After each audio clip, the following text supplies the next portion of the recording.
Hello friends, ನಮಸ್ಕಾರ. ನೀವು ನೋಡ್ತಾ ಇದ್ದೀರಾ ನಾಡ್ನುಡಿ ಲೈವ್ ಚಾನಲನ್ನು. ಸ್ನೇಹಿತರೆ, ನೀವೇನಾದರೂ ಚಿನ್ನ ಅಡವಿಟ್ಟು ಸಾಲವನ್ನು ಪಡಿತಾ ಇದ್ದೀರಾ? ಹಾಗಿದ್ರೆ RBI ಇದೀಗ ಹೊಸ ನಿಯಮಗಳನ್ನು ಜಾರಿ ಮಾಡಿದೆ. ಹಾಗಿದ್ರೆ ಏನು? ವಿಡಿಯೋವನ್ನು ಕಂಪ್ಲೀಟ್ ಆಗಿ ವಾಚ್ ಮಾಡಿ. ತುರ್ತು ಹಣದ ಅಗತ್ಯಕ್ಕೆ ಚಿನ್ನ ಅಡಮಾನ ಇಡೋ ಯೋಚನೆ ಮಾಡ್ತಿದ್ದೀರಾ? ಹಾಗಿದ್ರೆ ನಿಮಗೊಂದು ಭರ್ಜರಿ ಗುಡ್ ನ್ಯೂಸ್ ಇದೆ. ಗೋಲ್ಡ್ ಲೋನ್ ನಿಯಮಗಳಲ್ಲಿ ಇದೀಗ ದೊಡ್ಡ ಬದಲಾವಣೆಯಾಗಿದ್ದು, ಇನ್ಮುಂದೆ ಕಡಿಮೆ ಚಿನ್ನಕ್ಕೆ ಹೆಚ್ಚು ಸಾಲ ಸಿಗಲಿದೆ.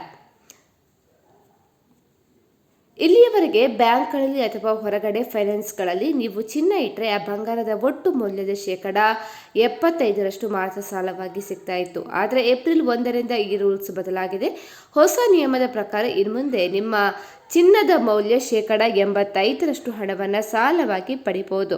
ಈ ಹೊಸ ನಿಯಮದಿಂದ ಮಧ್ಯಮ ವರ್ಗದ ಕುಟುಂಬಗಳಿಗೆ ಸಿಕ್ಕಾಪಟ್ಟೆ ರಿಲೀಫ್ ಕೂಡ ಸಿಕ್ಕಿದೆ. ಇನ್ನು ಸರ್ಕಾರ ಹಾಗೂ ಬ್ಯಾಂಕ್ಗಳು ಗ್ರಾಹಕರ ಸಾಲದ ಮೊತ್ತಕ್ಕೆ ತಕ್ಕಂತೆ 3 ಹಂತಗಳನ್ನು ಮಾಡಿದೆ. ನೀವೇನಾದರೂ 2.5 ಲಕ್ಷ ರೂಪಾಯಿಗಳವರೆಗಿನ ಗೋಲ್ಡ್ ಲೋನ್ ಪಡೆಯಲು ಚಿನ್ನ ಅಡಮಾನ ಇಟ್ಟರೆ ನಿಮಗೆ ಆ ಚಿನ್ನದ ಒಟ್ಟು ಬೆಲೆಯ 85% ಹಣ ಕೈ ಸೇರುತ್ತೆ. ಇದು ಸಣ್ಣ ಪುಟ್ಟ ಸಾಲ ಮಾಡೋರಿಗೆ ತುಂಬಾನೇ ಹೆಲ್ಪ್ ಆಗುತ್ತೆ.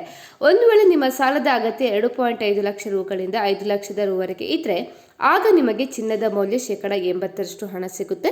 ಇನ್ನು ನೀವು 5 ಲಕ್ಷ ರೂಗಳಿಂದ ಹೆಚ್ಚಿನ ಸಾಲ ಪಡೆಯಬೇಕು ಅಂದ್ಕೊಂಡಿದ್ರೆ ಹಳೆಯ ನಿಯಮದಂತೆ ನಿಮ್ಮ ಚಿನ್ನದ ಮೌಲ್ಯ 75% ಮಾತ್ರ ಸಾಲವಾಗಿ ಲಭ್ಯವಾಗುತ್ತೆ.